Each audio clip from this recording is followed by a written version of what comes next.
हम जानेंगे कि भाज्य संख्या किसे कहते हैं। तो हम आज भाज्य संख्या के बारे में बात करेंगे कि आखिर भाज्य संख्या होता क्या है और इसका उपयोग हम कैसे करेंगे।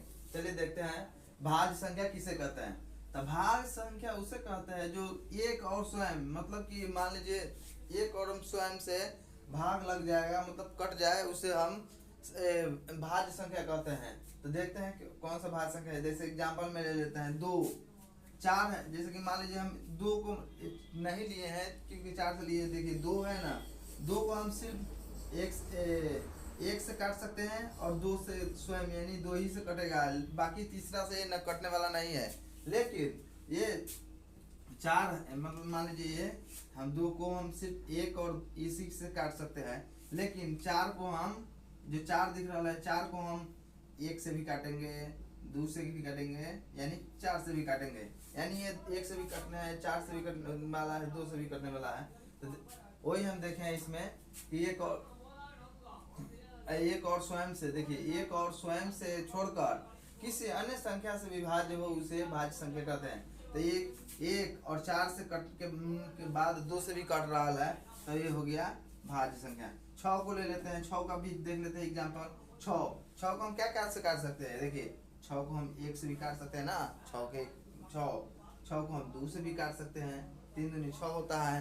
और छः को हम क्या चीज़ से, तीन से भी काट सकते हैं, छः को हम छः से भी काट सकते हैं। तो ये है इसमें एक और स्वयं से छोड़ के, मतलब एक और स्वयं, मतलब छः ही स्वयं होता है, मतलब कहने का मतलब ये जो है ये स्वयं है, अपने आप से ही कट सकता है।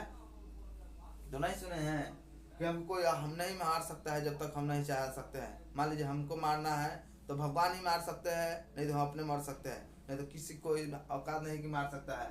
ठीक है, तो उसी तरह ये हो गया एक और छः को स्वयं से छोड़ के ये दो और तीन से कट रहा है, तो इसी को हम भाज्य संख्या कहेंगे।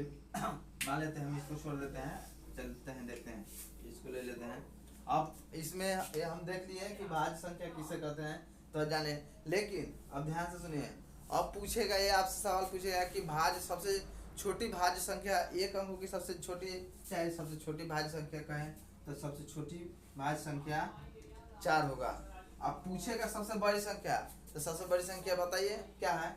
सबसे बड़ी संख्या हमको खुद मालूम नहीं है कि कहाँ तक जाएगा, तो हम सबसे बड़ी संख्या को हम अनंत लिख सकते हैं, मतलब अनंत है।